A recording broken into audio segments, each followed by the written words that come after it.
अस्सलाम वालेकुम दोस्तों, दिस इज ज़ैनुलाब्दीन गबोल। मैं आप लोगों के साथ अपने 5वें लेक्चर के साथ हूं, जो कि आज बनाऊंगा। मैं आप लोगों को आज ये सिखाऊंगा कि डिफरेंस दो सेट का क्या होता है, या फिर कॉम्प्लीमेंट क्या होता है, या जो डीमार्गन लॉज हैं उनके ऊपर भी हम बात करेंगे। सबसे पहले हम स्टार्ट करते हैं डिफरेंस से। Difference of two sets. Difference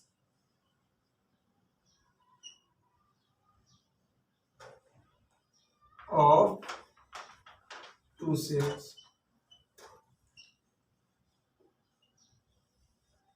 दो सेट का जो डिफरेंस है वो क्या होता है। सिंपली अगर हम इसकी डेफिनेशन की बात करें तो वो ये होता है, डिफरेंस में अगर हमें ए डिफरेंस बी लिखें तो ये क्या होगा, इसको डिफरेंस भी कहते हैं।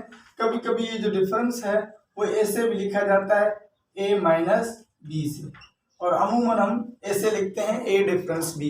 डिफरेंस में क्या होता है कि हम क्या करते हैं, जो फर्स्ट सेट होता है उसमें से सेकंड सेट के जितने भी एलिमेंट्स हैं उनको हम माइनस कर देते हैं, सब्ट्रैक्ट कर देते हैं। फिर जो फर्स्ट सेट होता है उसके जितने भी एलिमेंट बचते हैं वही हमारा डिफरेंस होता है। तो डिफरेंस क्या है यहाँ पर देखते हैं हम।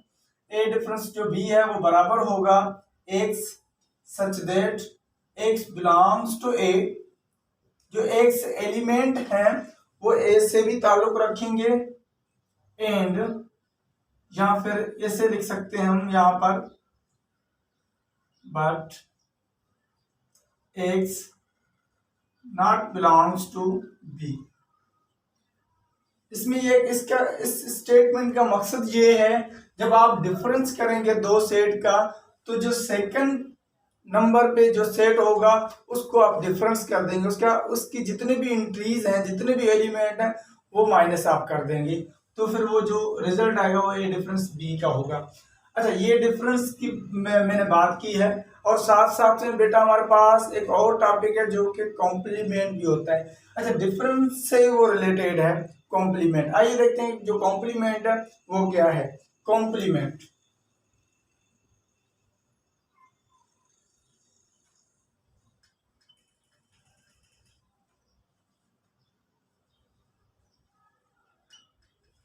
कॉम्प्लीमेंट याद रखें, जो कॉम्प्लीमेंट है किसी भी सेट का हमें लेना है कॉम्प्लीमेंट, तो यूनिवर्सल सेट हमें गिवन ही होगा।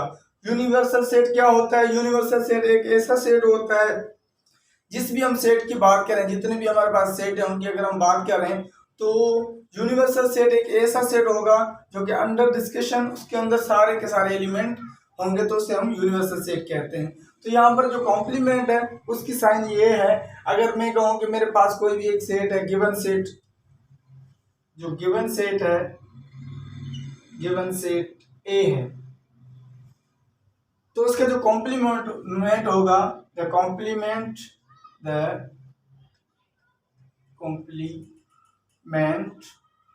ऑफ ए डिनोटेड बाय, उसको कैसे डिनोट करते हैं, ए के कॉम्प्लीमेंट को ए कॉम्प्लीमेंट, या तो कभी कभी ऐसे भी लिखा जाता है ए छोटा सा सी, तो इसको ए कॉम्प्लीमेंट हम कहते हैं। अच्छा, कॉम्प्लीमेंट देखें, ये यहाँ पर सेट ए गिवन है तो ए का कॉम्प्लीमेंट है, अगर सेट बी गिवन होता तो हमें कॉम्प्लीमेंट भी बी का लेना था। अब देखें कॉम्प्लीमेंट में क्या करेंगे, हम सबसे पहले डेफिनेशन लिखते हैं कि एक्चुअली इसको कैसे डिफाइन किया जाता है। ए का कॉम्प्लीमेंट जो है उसको डिफाइन कैसे किया जाता है, वो ऐसे, अगर ए का कॉम्प्लीमेंट हमें लेना है तो इसके लिए फार्मूला है यूनिवर्सल सेट, जो कि गिवन होगा आप लोगों को, और ए भी गिवन होगा, ए गिवन होगा, और उसी का हमें कॉम्प्लीमेंट लेना है तो माइनस ए। यू में से ए की जितने भी वैल्यूज हैं उनका डिफरेंस कर लेना है, माइनस कर देना है, उनको हमें क्या करना है, माइनस करना है। आइए एक एग्जांपल देते हैं कि वो कैसे बनता है। फॉर एग्जांपल मैंने कहा कि मेरे पास एक सेट है यूनिवर्सल सेट, क्योंकि गिवन होगा कॉम्प्लीमेंट में, तो कॉम्प्लीमेंट में जो यूनिवर्सल सेट मैंने लिया यहाँ पर यू, तो यू के कुछ मैं एलिमेंट लेता हूँ 1 2 3 4 5 6 7 8। मैंने बिल्कुल भी सिंपल सा यहाँ पर एग्जांपल लिया है, जैसे कि आप लोगों को अच्छे से समझा सकूं। आप कुछ भी ले सकते हैं यहाँ पर यूनिवर्सल सेट, जितना भी ज्यादा होगा और भी अच्छा है। अच्छा, यहाँ पर यूनिवर्सल सेट गिवन है और ए भी हमें गिवन है। ए की जो वैल्यूज है मैं ले रहा हूं 1 3 5 7, ये मैंने ए की वैल्यूज ली हैं। अब सवाल ये होगा कि फाइंड ए कॉम्प्लीमेंट, ऐसे होगा ए कॉम्प्लीमेंट फाइंड करें। तो ए कॉम्प्लीमेंट फाइंड करने के लिए क्या करना होगा हमें, सॉल्यूशन। सबसे पहले हमें पता है कि जो ए कॉम्प्लीमेंट है वो बराबर होता है यू माइनस ए से, ए के बराबर होता है। मसलन अगर हमें ए की कॉम्प्लीमेंट लेनी है तो हमें यूनिवर्सल सेट में से ए की वैल्यूज माइनस कर देनी है। अब देखें यूनिवर्सल सेट हमारे पास क्या है, 1 2 3 अप टू 8, ये यूनिवर्सल सेट की वैल्यूज हमें गिवन है। और ए के 1 3 5 7 ये ए की वैल्यूज हैं। अच्छा, ये वैल्यूज हमें सब्ट्रैक्ट कर देनी है। यहाँ पर देखें, इसका भी मैंने एग्जांपल नहीं लिया, लेकिन यहाँ से आप लोगों का इसका भी क्लियर हो जाएगा। अब देखें फर्स्ट एलिमेंट यहाँ पर है तो फर्स्ट एलिमेंट कैंसिल आउट हो जाएगा। यहाँ पर 3 है, यहाँ पर 3 कैंसिल आउट हो जाएगा। 5 है तो 5 भी होगा कैंसिल आउट। 7 है तो 7 भी कैंसिल आउट हो जाएगा। अच्छा देखें, यहाँ पर जितने भी बच्चे हैं ना वो ए के कॉम्प्लीमेंट वाले एलिमेंट होंगे। अच्छा, कौन से एलिमेंट बचने चाहिए, अब देखें ओड जितने भी नंबर थे 1 3 5 7 वो तो माइनस हो गए। अब कौन से एलिमेंट बचते हैं हमारे पास, 2 बचता है, 4 6 इवन नंबर जितने भी हैं 8 तक वो बच रहे हैं हमारे पास, 2 4 6 और 8। ये बेटा हमारा कॉम्प्लीमेंट ऑफ ए कहलाएगा, ए का कॉम्प्लीमेंट कहलाएगा। अच्छा, कॉम्प्लीमेंट के साथ साथ बेटा एक और टॉपिक है जिसको हम डी मॉर्गन लॉज बोलते हैं, ये भी कॉम्प्लीमेंट के ऊपर ही है। आइए देखते हैं कि डी मॉर्गन लॉज क्या है। डी मॉर्गन लॉ के 2 स्टेटमेंट हैं। De Morgan laws,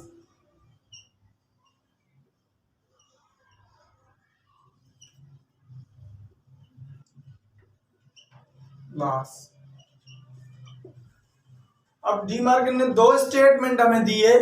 D Morgan ने फर्स्ट स्टेटमेंट ये है कि A union B whole complement is always equal to A complement intersection B complement.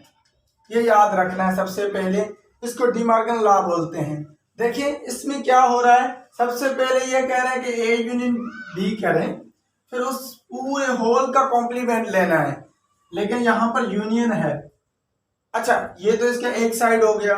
ये ऑलवेज इक्वल होता है किस चीज के, ए का कॉम्प्लीमेंट। सबसे पहले आप ए का अलग सा कॉम्प्लीमेंट लें और बी कॉम्प्लीमेंट, बी का अलग सा कॉम्प्लीमेंट लें और उसके बाद इंटरसेक्शन फाइंड करें, तो बात सेम ही है। यहाँ पर यूनियन है तो होल कॉम्प्लीमेंट है, यहाँ पर इंटरसेक्शन है तो हर एक टर्म का अलग अलग कॉम्प्लीमेंट है। तो ये एक स्टेटमेंट है। और साथ में इसका जो दूसरा स्टेटमेंट है वो ये है कि A intersection B whole complement. अब देखें पहले यूनियन था, अब यहाँ पर इंटरसेक्शन है हमारे पास, तो ए का कॉम्प्लीमेंट आएगा और इंटरसेक्शन की जगह पर यूनियन आ जाएगा, बी कॉम्प्लीमेंट। ये बी कॉम्प्लीमेंट है। अच्छा, इसके एग्जांपल भी हैं आप लोगों के जो फर्स्ट ईयर का बुक है, आप वहां से भी ये प्रूव कर सकते हैं। ये आसान है, इजी है बिल्कुल भी। ये मैंने आप लोगों के सामने डी मॉर्गन के स्टेटमेंट रख दिए हैं। अब साथ में कुछ और चीजें भी हैं हमारे बुक में जिसमें प्रॉपर्टीज आ गए हमारे पास। जो कुछ प्रॉपर्टीज के नाम में अगर लिख लूं आप लोगों के सामने, तो सबसे पहले अगर हम बात करें तो कम्यूटेटिव प्रॉपर्टी होता है, कम्यूटेटिव प्रॉपर्टी, कम्यूटेटिव प्रॉपर्टी। अब देखें यहां पर हम सेट की बात कर रहे हैं, सेट थ्योरी है हमारे पास।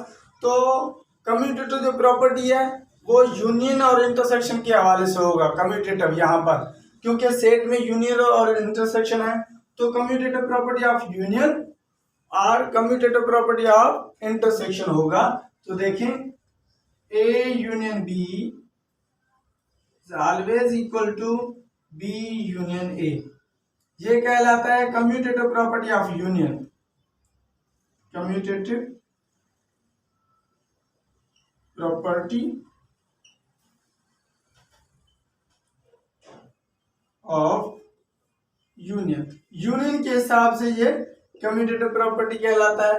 अच्छा, इसका दूसरा स्टेटमेंट ये है कि यहाँ पर देखें यूनियन है, तो अगला ये होगा कि इंटरसेक्शन।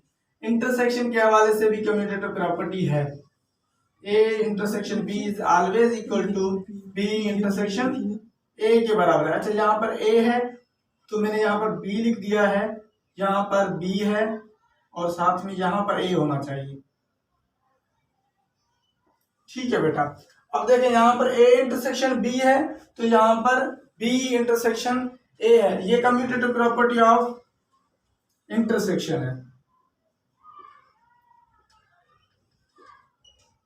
साथ में कम्यूटेटिव प्रॉपर्टी के साथ साथ एसोसिएटिव प्रॉपर्टी भी है।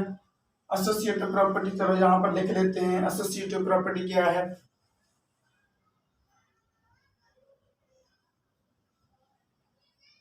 एसोसिएटिव प्रॉपर्टी सिंपल है, यहाँ पर हमने ए और बी लिए थे दो सेट, तो एसोसिएटिव प्रॉपर्टी में हमारे पास 3 सेट होंगे। देखिए कैसे है इसके स्टेटमेंट, ये भी यूनियन के हिसाब से अलग होगा और इंटरसेक्शन के हिसाब से अलग होगा। स्टेटमेंट देखते हैं, एग्जांपल जो है फिर बाद में कर लेंगे। यहाँ पर देखें A intersection B intersection C, ये 3 सेट मैंने लिए हैं ब्रैकेट के अंदर, यहाँ पर राउंड ब्रैकेट भी है। ये ऑलवेज इक्वल होता है A intersection B bracket intersection C है। अब देखें यहाँ पर जो स्टेटमेंट है इसमें ये कह रहा है कि आप ब्रैकेट के अंदर जो है वो बी इंटरसेक्शन सी है, यहाँ पर जो ब्रैकेट है उसके अंदर ए इंटरसेक्शन बी है।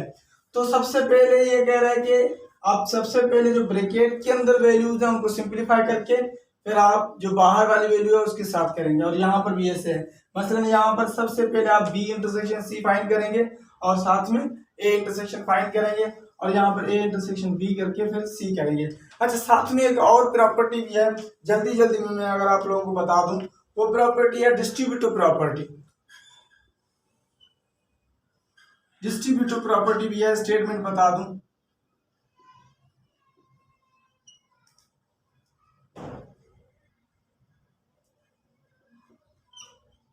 डिस्ट्रीब्यूटिव प्रॉपर्टी,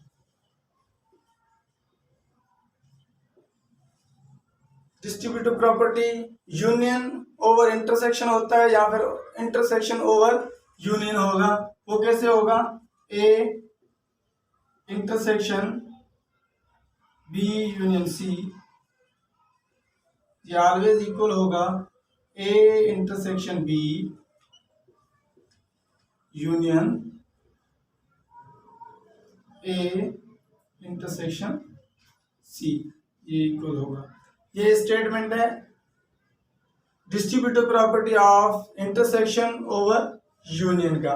ये सारी चीजें जो मैंने आप लोगों को बता दी अपने लेक्चर में, डिफरेंस की बात हमने की है, कॉम्प्लीमेंट और साथ साथ में डीमार्गन लॉ भी आ गया, कुछ commutative property, distributive property and associative property आ गई। अच्छा, इनमें अगर आप लोगों को कहीं पर भी कोई प्रॉब्लम है तो आप कमेंट में मुझे बता सकते हैं।